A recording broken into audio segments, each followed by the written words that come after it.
This is my first ever Instagram live, so bear with me. I'm just working out all these little buttons. Hey Elise, how are you? Hi Rachel, I'm good. How are you? I'm fantastic, thank you. I was Excellent. trying to work out how to put a topic. I don't know how to do that, doesn't matter. So, today I'm joined with Elise from Daysy Australia, and we're going to be having a chat about menstrual cycles, surprise, surprise ladies, and identifying your fertile window using a fertility tracker called Daysy. So if you've been following my work for a little while now, then you would have already heard me talk about Daysy before. I've been using it since 2016, so I've shared about it before. But if you're new here, which there's definitely a lot of new ladies joining this account over the past fortnight, so you might not even know what the heck a Daysy is. So Elise is going to give us some further info about Daysy. I'm just a avid user, but Elise would know a lot more about the product than me. So if you wouldn't mind, Elise, can we just start by you just telling us, like giving us a rundown of what Daysy is? Yeah, sure. Well, like you, I don't just work for Daisy, I'm also an avid user and I've been using Daisy for probably almost as long as you have. Oh, Yeah, actually you've probably been using it a bit more than me, but 4 years I think I've been using her. And we're trying to not have any more kids. We've got 2 kids and at this stage we're not wanting any more. So I have the Daysy 2.0 like you, and for those that don't know much about what she is, she's essentially a fertility tracker, and Daysy uses your information about where you are in your cycle and combines that with her unique fertility algorithm. So she's essentially a basal body thermometer, which I don't know if you can see up the top here. This is her temperature sensor, a highly accurate sensor. And what you're doing is you're measuring your basal body temperature. Daysy records that information and then calculates that with her little fertility algorithm, and then gives you one of 3 fertility lights. And these fertility lights let you know your fertility status for the next 24 hours. So the 3 lights are red. So were you going to ask a question? I thought it was only 18 hours. I didn't realize it was the full 24. 24 with the 2.0. So Oh, it's a full calendar day with the 2.0. Yeah, so we'll talk a bit more, I think, later upon like how that's really great for like busy mums and busy women.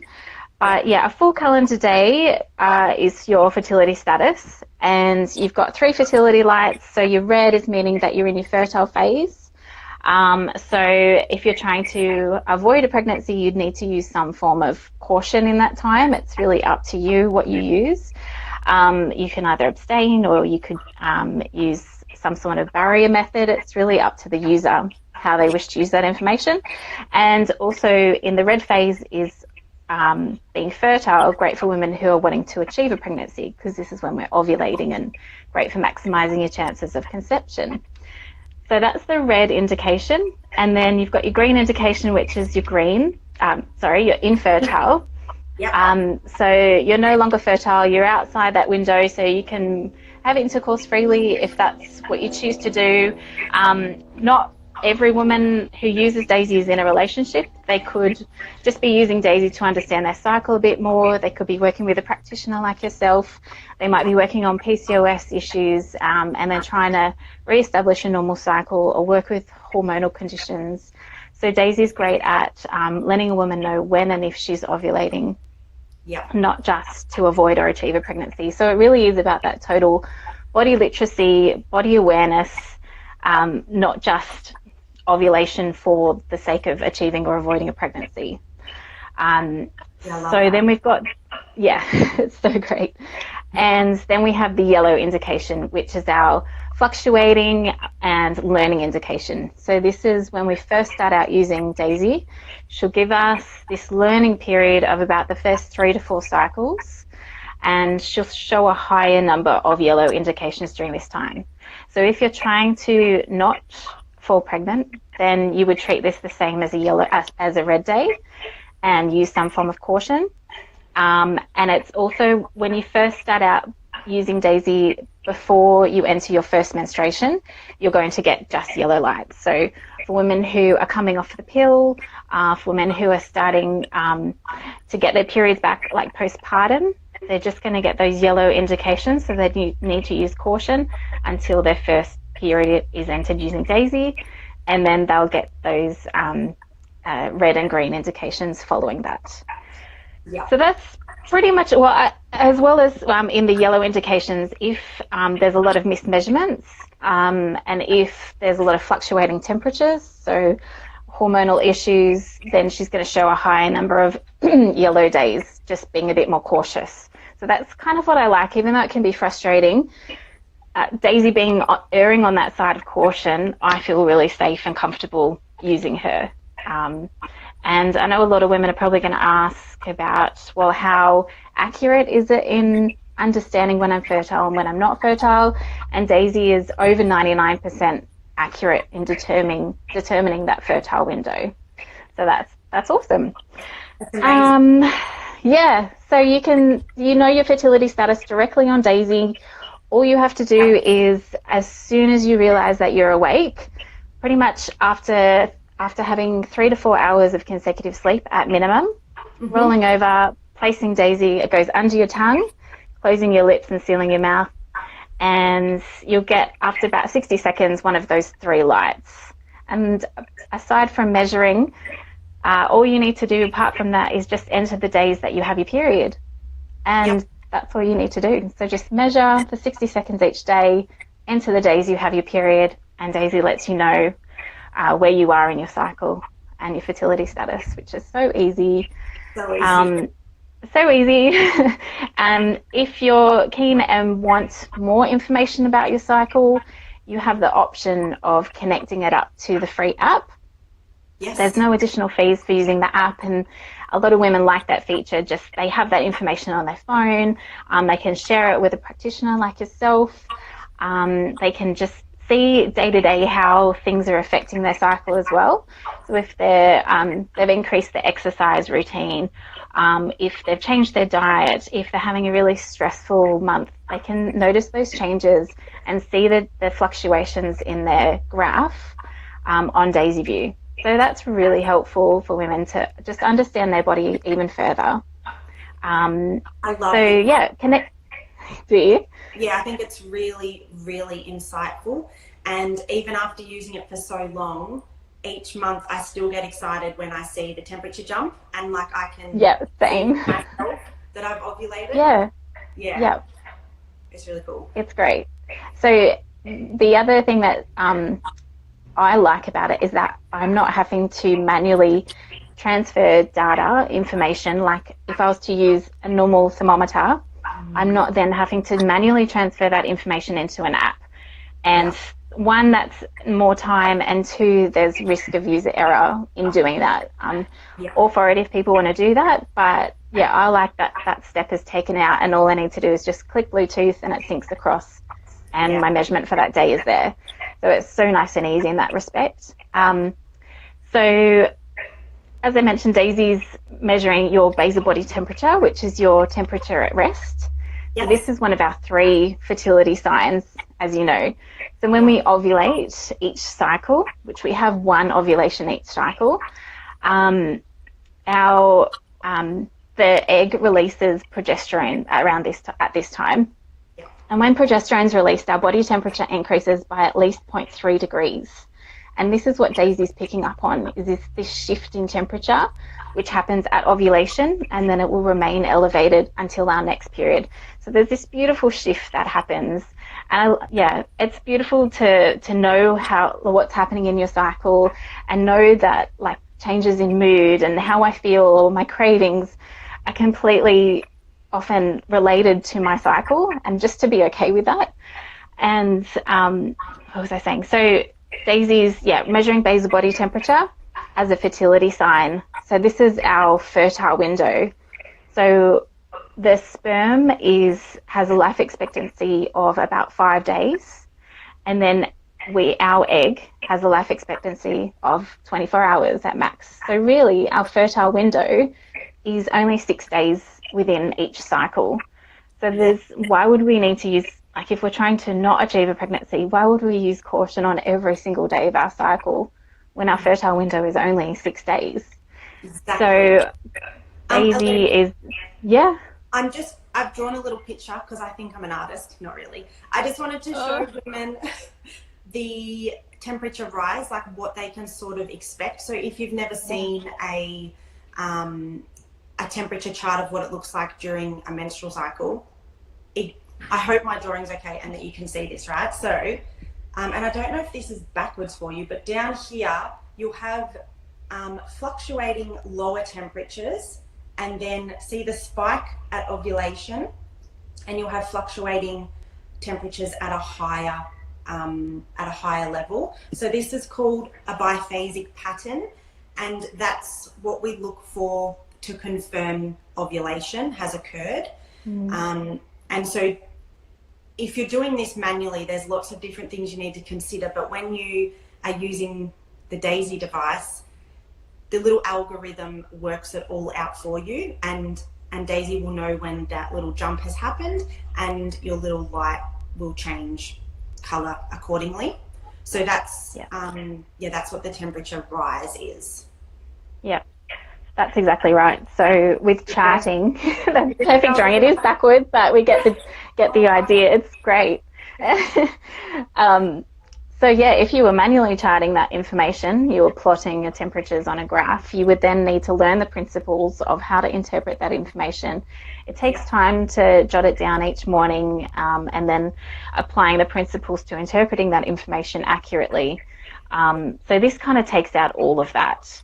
But it still is helping you understand your cycle, know when you're ovulating, know that progesterone is being released at ovulation. Yes. Yeah. So you can also use it for helping to identify potential issues in your cycle. So, as Elise mentioned, after ovulation, your temperature should rise and then stay elevated until you get your next period.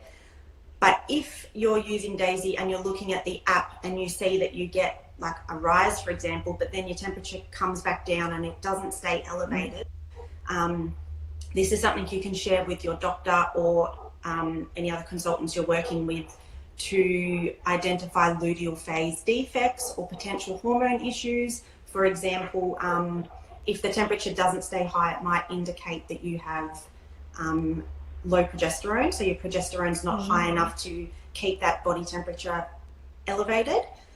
And the other thing you can sort of pick up on is if your temperatures just in general are really quite low, it's a little indication of thyroid issues. So when Elise mentioned that Daisy's not just for women that are either trying to conceive or hoping to not conceive, it's also just a really fantastic tool for you to get to know your own body and your own cycle. Yeah. Someone's just asked here, can Daysy help identify implantation? So what will happen when we do achieve a pregnancy is that luteal phase will continue on because we've got that progesterone there trying to sustain the pregnancy. So after about 15 days after ovulation, Daysy will show a possible pregnancy. So she'll flash her lights and just suggest that that's a possible thing that's happened, but we always recommend confirming with a urine test and following up with a GP to get a blood test. But if it picks up on a longer luteal phase outside of what's typical for you, and what's like a luteal phase is generally within a 14-day limit because that's how long the egg will last for. The corpus luteum is about 14 days. So if it goes over that time, then Daysy will kind of pick up on that and will identify that there's possible pregnancy there. So yeah, to follow up after that. Hopefully that answers your question. Yeah, perfect. and Ladies, if you then- have questions, just jump in at any time. So this is just an information session. We're just trying to give you guys all the info that we can, so don't be shy, ask your questions. Yeah. I had some questions submitted through via email because obviously some ladies can't join us at lunchtime on a live. So I might run through those unless, Elise, there was anything else that we needed to cover. Oops. Is there 3 to 4 hours sleep beforehand absolutely necessary? Yes, absolutely, because it is measuring your resting temperature. So this is, your basal body temperature at rest, and we need that 3 to 4 hours to achieve that.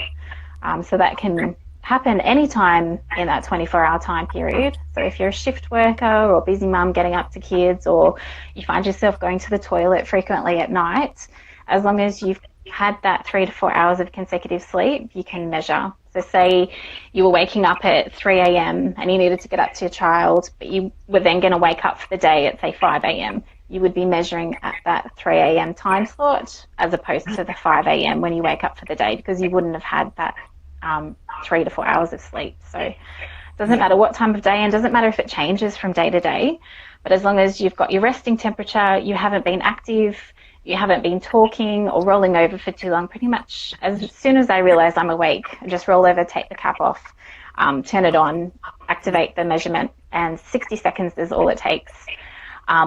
60 seconds may seem like a long time, but compared to other thermometers, the accuracy of Daysy in the temperature sensor is like superior to none. It's waiting for your basal body temperature to plateau. So standard thermometers might have a specific time limit. So once it's like gone, 20 seconds, it'll then take the measurement. But with Daysy, it waits till your temperature has plateaued, which ensures the highest accuracy of the measurement taken. Yeah. So that's another great point. Upsy Prime, we're talking about the Daysy Fertility Tracker. So that's the topic we're chatting about today. And will missing one day change it at all?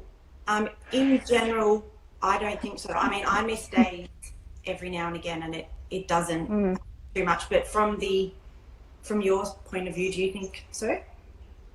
It depends where that measurement was missed. Obviously, measure as often as possible. If you can't get enough sleep, then skip a measurement. If you've taken antibiotics, then skip a measurement. Or if there's changes in medication like thyroid dosages, things like that, then skip a measurement. Even feeling sick and unwell with a fever, skip it.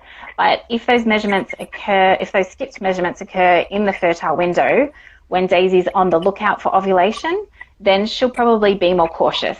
Because if there's gaps in the data and she's on the lookout for ovulation, she's going to be like, I'm not sure if this is actually due to ovulation or if this is just a fluctuating temperature due to external conditions. So I'm going to be a bit more cautious. I'm going to show you extra yellow or red lights until I'm sure that any sustained temperature spike is because of ovulation. So it depends. If you miss a measurement and you're green on your infertile days, there's probably going to be no change. But if it was a couple during the fertile phase, you just might see a few extra red or yellow indications. Yeah.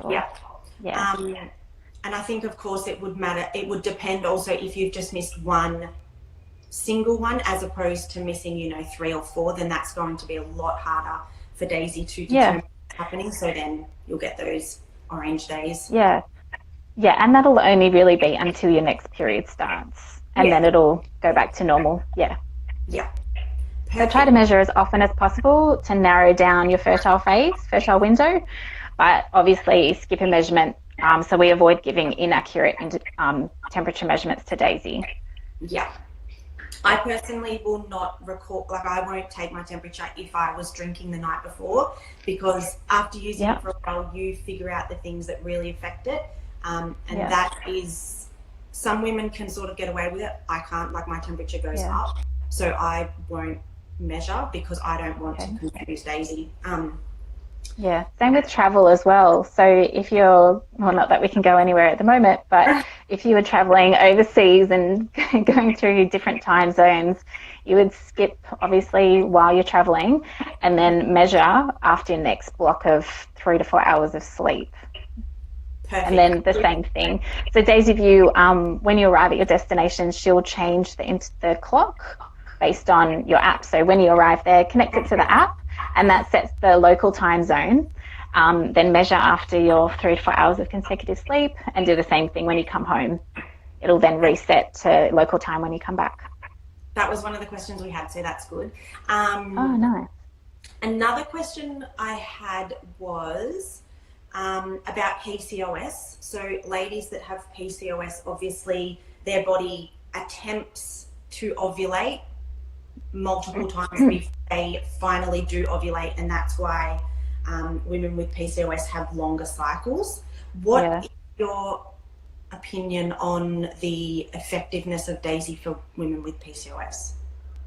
So it's going to differ between women, really, and it probably will take working with the woman and understanding their cycle a bit better. So probably either reaching out to you or to us here at Customer Care Support, finding out what's normal for them and if that works in with what Daysy can handle in a way. So she's suited to cycles who are 19 to 40 days in length. So it can handle some variance in the cycle. So Daysy understands that it's normal for ovulation to not be the same day each cycle. So that it's going to handle variance within the cycle. But if there's significant variance with ovulation from cycle to cycle, or if the cycle length considerably sits outside that 40-day range, or if they're getting a period every 2 weeks, then probably at this time it's not going to be suitable for them. Similarly, if they're getting really frequent and ovulatory cycles. So saying that, that's the ideal person to use Daysy, is someone who has a 19 to 40-day cycle length. Saying that, they can still use Daysy, but they wouldn't be relying on the fertility indications that Daysy shows. So you would completely ignore the fertility signs, and you would just be using Daysy to understand if and when you're ovulating. Great for people who are working with practitioners who are wanting to understand this, the changes in that woman's cycle, and then seeing how treatment is progressing. So I wouldn't be using it to follow the fertility indications if your cycle consistently sits outside that 40-day, 19 to 40-day range, but it still can be used to understand their cycle better, if that makes sense. Yeah, that makes perfect sense. And my input there would be that I think women with PCOS need to also understand the other signs of fertility, particularly cervical fluids, because combining the data from Daysy, the temperature data from Daysy with your cervical fluids will give you a much stronger indication. So that's what I would be suggesting there. Yeah, absolutely. So cervical fluid being one of our other fertility signs, along with cervical positioning. And even though the accuracy of Daysy doesn't change whether you're recording that information or not, but if you did, the app has a space for each day where you can record that information. So changes in cervical fluid can be noted in the app, which is a great tool. Yeah, definitely useful for noting that, just for overall body literacy as well. Yes, absolutely. Yeah. Couldn't agree more. Now, another question. Oh, so somebody said, is this reliable enough to not use any condoms when Daysy says I'm not fertile and gives me the green light? Sorry. It really is up to you. It really is up to the user how they wish to use Daysy. Yeah. So she's going to be accurate with an over 99% accuracy in determining your fertile window. I feel comfortable with what I know and what I know about my cycle and the accuracy of Daysy. I feel comfortable not using any protection on green days. That's my choice. It really is up to you how you wish to use her and how comfortable you feel. I know a lot of women, when they first start using Daysy, they just want to understand her and gain a bit of confidence in the information she's providing. So they will use protection on all days, and then gradually they might start to remove that. So it really is up to you. Yeah, it should, and it's always something you need to consider whether you are using birth control or not. No birth control is 100%. So that's something you always need to consider if you're choosing to ever have unprotected sex. That's right. and it's not protecting you against STIs. So Daisy isn't a contraceptive. Correct. So she's not physically preventing a pregnancy. She's just a fertility tracker that gives you information about your fertile window. Then really it's up to you as a user how you wish to use that information. So she's not physically preventing a pregnancy. Yeah. Obviously. Great. Yeah. Another question that came through was, does the weather affect my temperature recordings if it's hot one night and then colder the next night? Well, because Daisy's sitting underneath your tongue, no.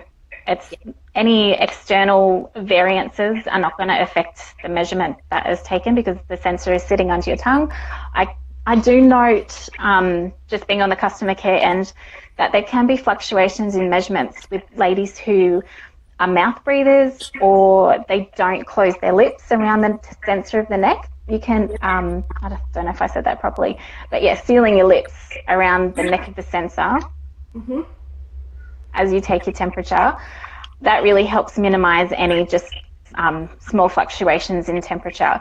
So if you are a mouth breather, it's best to just kind of swallow and then kind of moisten your mouth, warm up your mouth, and then pop the sensor under your tongue. Yeah.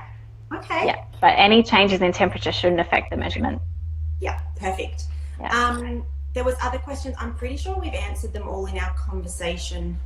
However, if anybody that's joining us live has questions, you're welcome to ask us. But if not, anybody that would like more info about Daisy, I've put together a blog post, gosh, I don't know how long ago now, just explaining what Daisy is, how it works, and then my personal experience. So I don't know how to link to that in live. I don't think I can. Just go to my profile and I'll put a new blog post up with those details.